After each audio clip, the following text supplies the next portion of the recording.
Master, I salute you. The Yoga Sutras of Patanjali, translated by James Haughton Woods. Although the object of sight has ceased insofar as one self whose purpose has been accomplished is concerned, it has not ceased to be because it is common to others besides him.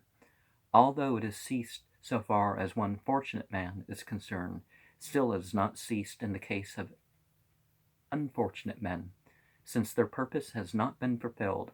So for these persons, it becomes the object of the action of seeing,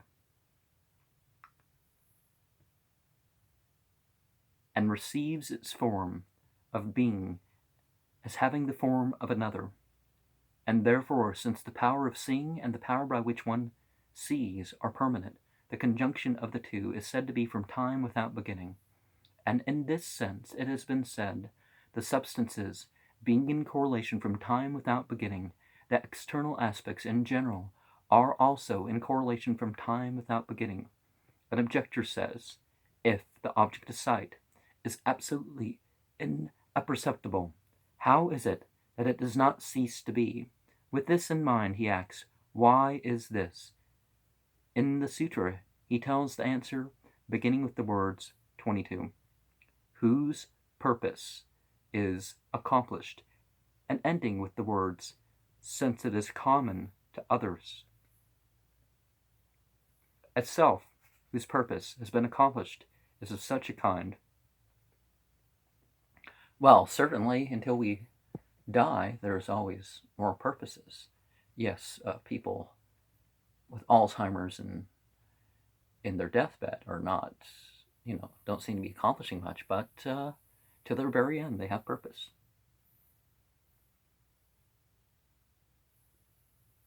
For him, the object of sight, although it has ceased to be seen, has not ceased to be.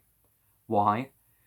Since it is common to all selves, fortunate or unfortunate, he explains the sutra in the words, and whose purpose has been accomplished. Cessation is the absence of that by which one sees, but the object of sight has not ceased to be, since it is common to other selves. Hence, the nature, rupa, of the being, Atman, who is higher than the object of sight, is intelligence, Chaitanya. So, Tena, here we have that being which is made known in the sacred word and the sacred tradition and the epics and the Puranas, and unphenomenalized, the whole without parts, the one, the independent, all-pervasive, permanent, and capable of producing all effects, though the object for sight is not seen by the fortunate man, since for him its effect has been accomplished. It is not, however, something not seen by the unfortunate man, for because color is not seen by the blind man, it has not become non-existent, since it is seen by the man who has eyes. Well, just because people aren't observing something doesn't mean it doesn't exist. For the self is not, like the primary cause, only one, because its plurality is established.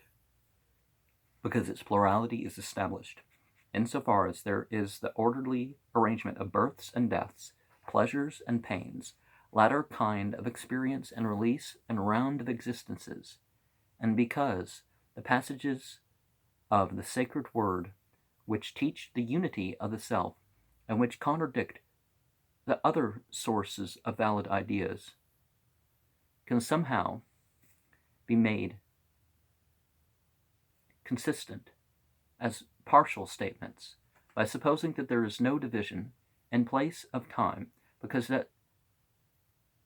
the fact is the primary matter is one and the cells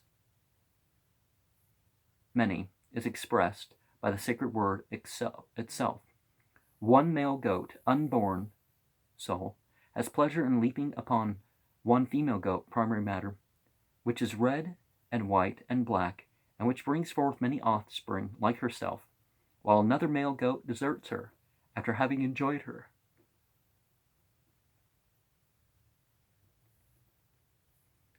And the meaning of this same sacred word is said over and again by this sutra. although the object for sight has ceased to be seen. Still, so far as another self is concerned, it has not ceased to be. Therefore, since the power of seeing and the power by which one sees are permanent, their correlation is said to be from time without beginning. He states that those who have the tradition, Agamen, concur with this teaching, as he says, and in this sense it has been said, since the correlation of substances, in other words, of the aspects guna with the souls is from time without beginning, so in the case of the mere external aspects, guna, such as the great thinking substance, there is a correlation from time without beginning, the correlation of the great thinking substance and of the rest, one by one, although from time without beginning, is not permanent. Still it is permanent when we regard the great thinking substance and the rest as a whole, since these external aspects are common to other selves. Accordingly, he says, the external aspects in general, the words in general, matra, point out the comprehensive character of the compound. Hence what follows is this: although the correlation of one great thinking substance has become changed so that it is past, still the correlation of oneself with the other great thinking substance is not past. So the correlation is said to be permanent. The intent of this sutra is to describe what the correlation itself is. 23.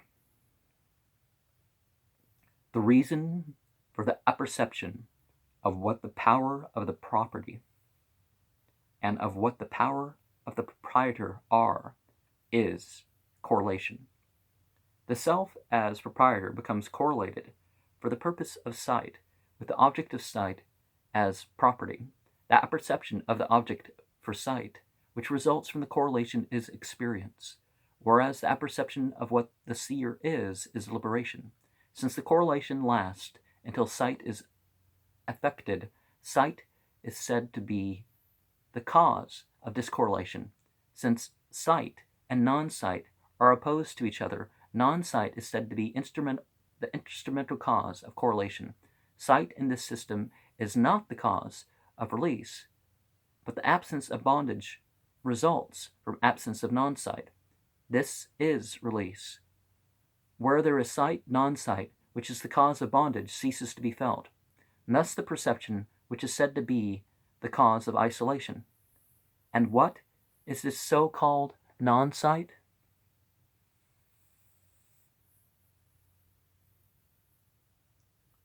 One, is it the authority of the kara, of the aspects, guna, over the self?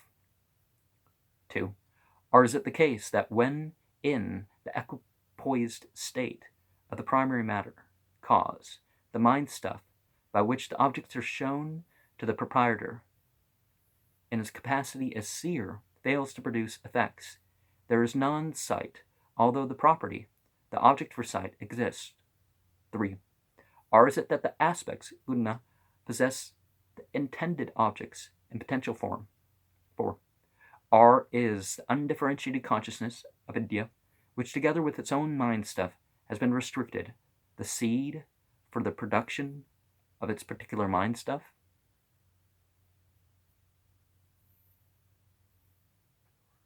5. Or is it the manifestation of the subliminal impressions in motion, gata, after the subliminal impressions in equilibrium, sthite,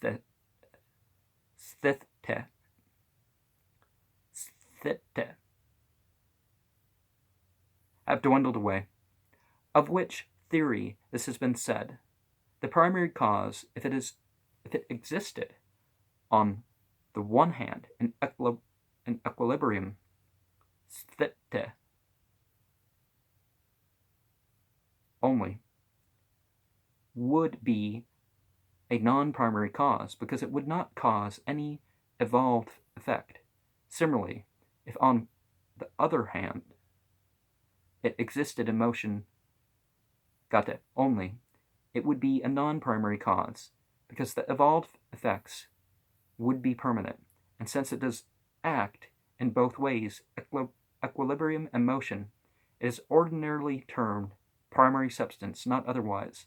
Also with regard to another supposed cause, The same reasoning applies. 6. According to some, non-sight is nothing but the power which one sees, and the sacred word says the primary cause acts with the intent of displaying itself. The self, capable of illuminating all illuminable things, does not, before the primary cause acts. See? On the other hand, the object for sight, capable of making all kinds of effects, is not then without the self seen. 7. According to the others, non-sight is a property of both kinds also. From this point of view, this sight, although interdependent of the object for sight, requires a presented idea, that is, the reflection of the self, and so is a property of the object for sight. Similarly, sight, although not independent of the self, still requires a presented idea in the object for sight, and appears as if it were actually a property of the self. 8. Certainly others assert that non-sight is only by perception of things only by sight. These are the alternatives found in the books on this topic, of the nature of non-sight. These many alternatives deal with the common subject matter, the correlation of all the cells with the aspects. Guna. And so there's a difference between the same thing being perceived in different ways and the same thing being claimed in different ways. Now, claimed in different ways could be wrong. We don't have to look at contradictions and claims to sacred text as if they're all, equally the same. And that obviously refers to different parts of the Bible, and that refers to different Vedic texts and all that sort of thing. Thus, the serving of the purpose of the self as the cause of correlation has been stated, and as incidental to this, the cause of the permanence of the primary cause and the cause of the permanence of the correlation in general have been stated, with the intent to describe what correlation itself is, in other words, its special, particular nature. The sutra has come into being. 23. The reason for the apperception of what the power of the property and of what the power of the proprietor are is correlation. Because the object for sight is for his sake, therefore the self, accepting the aid rendered by this object, becomes the proprietor, and the object for sight becomes his property. And the correlation of these two, which has a merely potential arrangement, is the reason for the apperception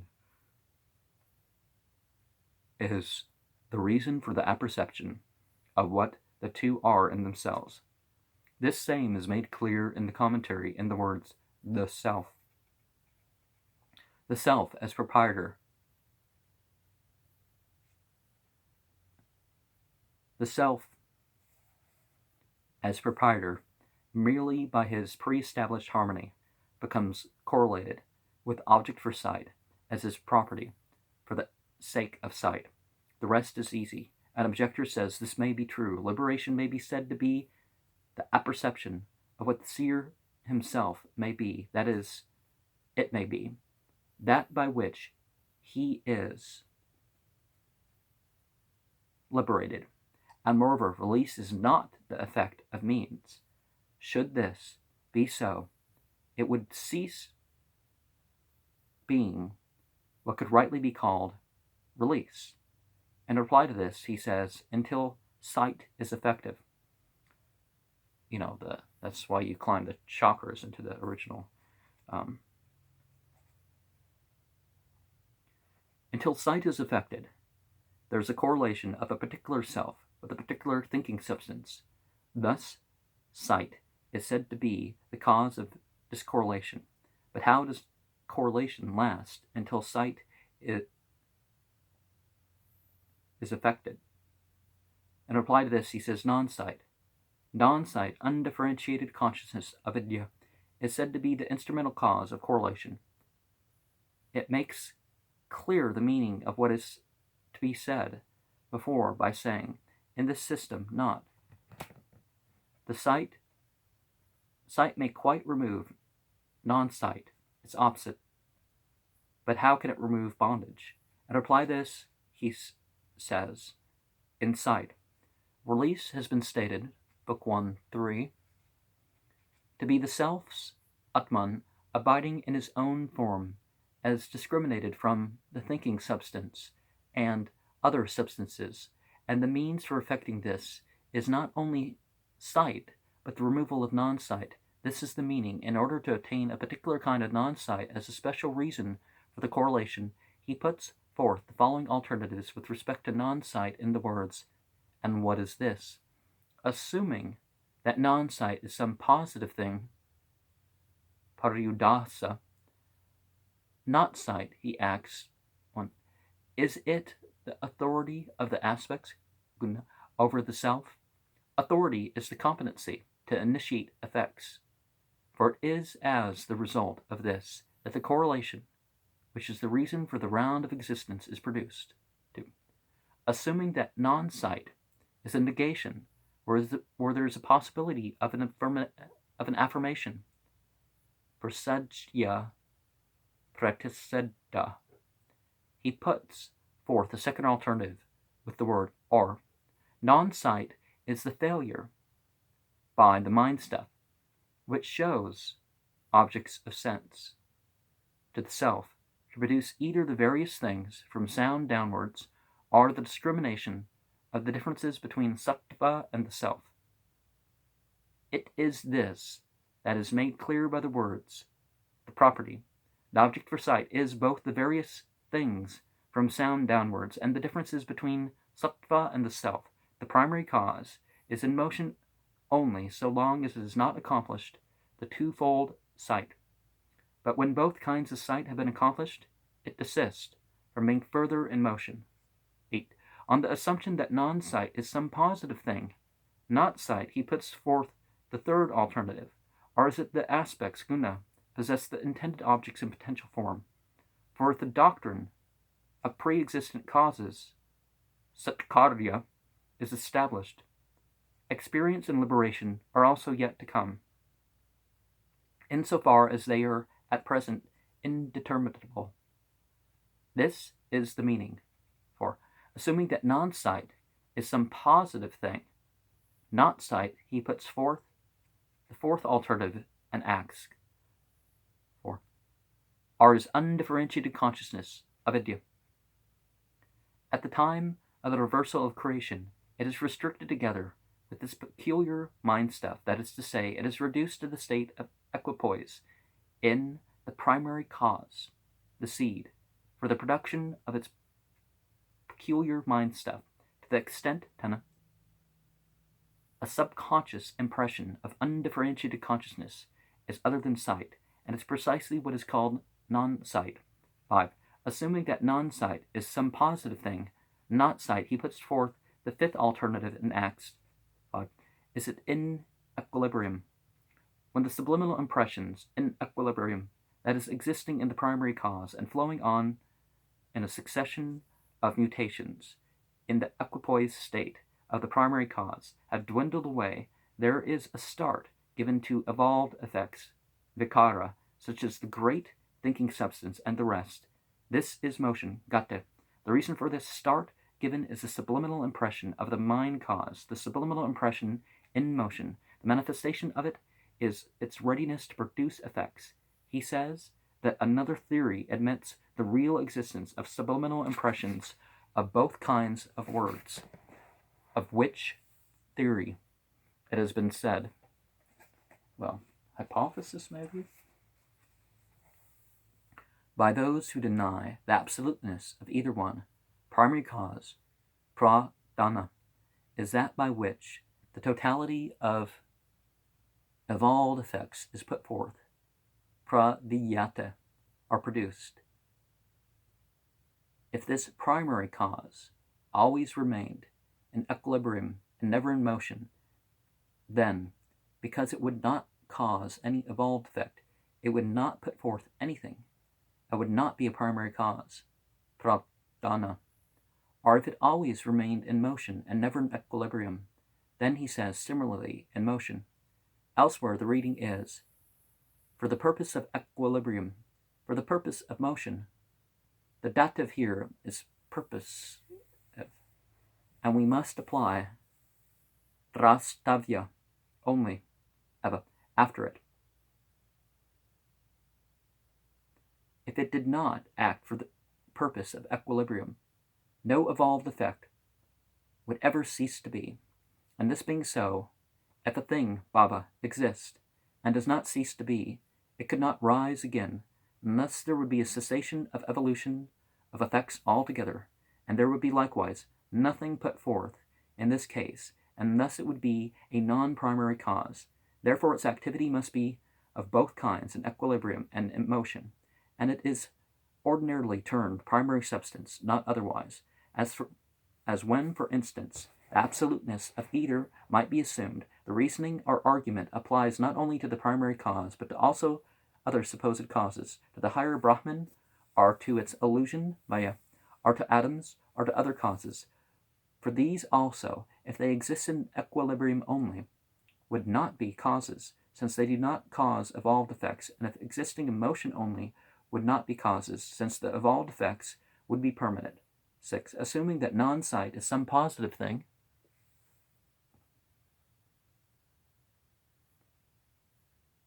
not sight, he puts forth a sixth alternative in the words, nothing but the power by which one sees. Just as in the vow of Prajapata, Manu 4:37, one should not look upon the rising sun, a mental resolution in positive form closely related to not looking is understood. So in this case also of non-sight, when there is a negation of sight, a power closely related to it and based upon it is described, and in this power, in order to give birth to sight, characterized by experience, and so forth, brings about the pre-established harmony of the seer with the object for sight. On the same point, he recites a passage from the sacred word, the primary cause. The objector says this may be true, but the sacred word says that the primary cause acts with the intent of displaying itself, yet it does not say that it acts as the result of the power by which one sees. In reply to this, he says, capable of illuminating all illuminal things, because before the primary substance acts, mere displaying of itself is not capacity as an impelling force for action. For there is no ground for this activity, and the absence of capacity to act as an impelling force. Therefore, in accordance with the sacred word, it is said that capacity is the impelling force for action. The sixth alternative is based upon the assumption that power by which one sees is in the primary cause. The seventh alternative makes the same power reside in both kinds, the primary cause and the self. As he says, non-sight of both kinds also. Some say that non-sight belongs to both kinds, both to the self and to the object for sight, and that it is a power or a property of sight. An objector says this may be true. We grant this with regard to the object for sight, because it is the repository of all powers, but we could not grant it with regard to the seer, because the power of perception does not reside adhara to him, for the reason that perception does not have the relation to him of part to whole, samavaya. Should that be so, he would be subject to mutation. To this he replies, from this point of view, this, that non-sight might be included in the object for sight, might be conceded, still since the object for sight is unintelligent, jada, seeing, which is an effect of power residing in this object for sight, would also be unintelligent, jada, so sight cannot be thought as a property of this object for sight, for an unintelligent thing has not illumination in itself. Hence sight becomes, that is known as, a property of this object for sight, only as based upon the presented idea of the seer, the self, Atman, that is, upon a change into the likeness of intelligence, Chaitanya, because that which has to do with the object, Vasayan, that is, the power of seeing, is partially expressed by the object, that is, the object for sight. The objector says, even so, this perception becomes a property of the object for sight, but not a property of the self. To this he replies, similarly of the self. It is true that it is not independent of the self, still it does not appear to become a property of the self, as based upon the presented idea, that is, the likeness of the intelligence, Chaitanya, in the sattva of the thinking substance, of the object for sight, but is not actually a property of the self. What he means to say is this: insofar as there is no difference between intelligence and the thinking substance, the external objects, dharma, of the thinking substance distinctly appear, chakasata, as if they were external aspects of intelligence, insofar as they receive the image of intelligence. 8. He describes the eighth alternative in the words, non-sight is only the perception. Only perception of the various things from sound downwards is non-sight. But just as the perception of the difference between the sattva and the self, so some say, just as the eye, although the source of a valid idea for color, is not the source of a valid idea for taste and the other sensations. What follows is this: the perceptions of the various things, of sounds and so on, have the forms of pleasure, and other forms imply the correlation of the seer and the object for sight, insofar as it is necessary for the sake of their perfection.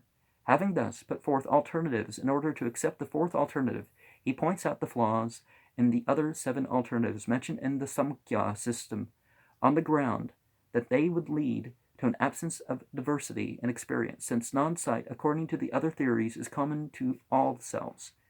So he says, these are found in the books. And, there's but when there's a correlation of an individual consciousness with its own thinking substance, there's a huge difference between something like, it's not the body that owns these things, right? The body uses these things, but when you die, you don't get to keep these things that the body is using. So in that way, we're not property. These things aren't property. 24. The reason for this correlation is undifferentiated consciousness, avidya. In other words, undifferentiated consciousness is a subconscious impression, vasana, from erroneous thinking. The thinking substance is pervaded, vasita, by subconscious impressions from erroneous thinking, does not attain to the discernment of the self, which is the goal of its actions, and returns again with its task, yet unfulfilled. But that thinking substance, which terminates in the discernment of the self, attains the goal of its actions, and its task done, and its non-sight, repressed, does not, since the cause of its bondage no longer exists, return again. Some heterodox person ridicules this teaching of isolation. With the anecdote of the impotent man, he is told by his simple-minded wife, "O impotent, my wedded lord, my sister has a child. For what reason have not I?"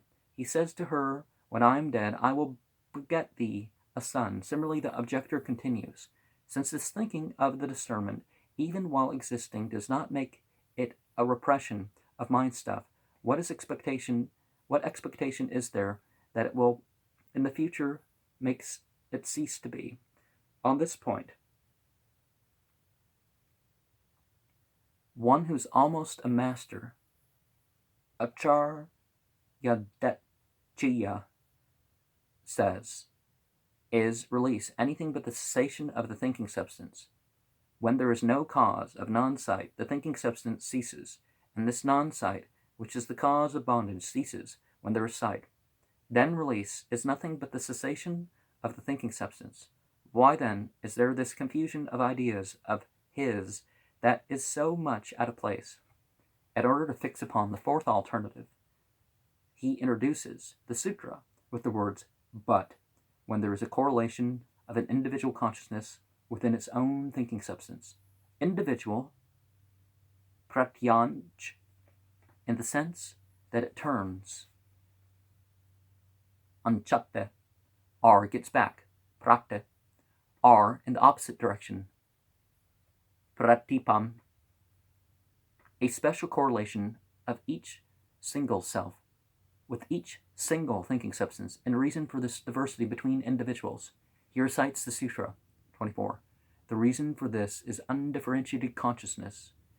An objector says undifferentiated consciousness is erroneous thinking, and the reason for this is the correlation of the self with its own thinking substance, just as correlation is the reason for the experience and for liberation.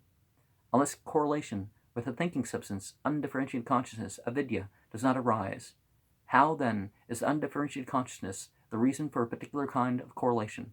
In reply to this, he says, a subconscious impression from erroneous thinking, from undifferentiated consciousness, avidya, even when belonging to another creation and restricted together with its own mind stuff, a subconscious impression exists in the primary cause, and the primary cause, pervaded with its subconscious impression from this undifferentiated consciousness, sets forth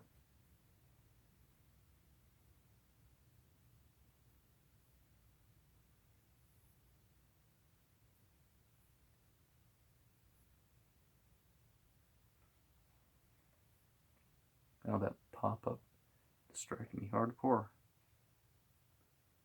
Sends forth the same kind of a thinking substance for the sake of correlation with oneself or another, similarly in successive previous creations. And since the series is from time without beginning, there is no flaw in the argument. And for this very reason, that's the flaw. What happens with the first one? Oh well, there was one before that. So, okay, that doesn't make sense for a created gender being, but anyways. And since this series is from time without beginning, there is no flaw in the argument. For this very reason, the self at the time of mundane dissolution is not released, as he says, erroneous thinking, when the thinking substance reaches the goal of its actions, that is, the discernment of the self, and since there is no subconscious impression from erroneous thinking, which is the cause of bondage, and the thinking substance does not return again, as he says, but that some heterodox person makes fun of this teaching with regard to isolation by telling the anecdote of the impotent man. He tells the anecdote of the impotent man by the words simple-minded. The words reason, artha, and the expression for what reason signifies a ground, because a motive is also a ground. He draws the analogy with the anecdote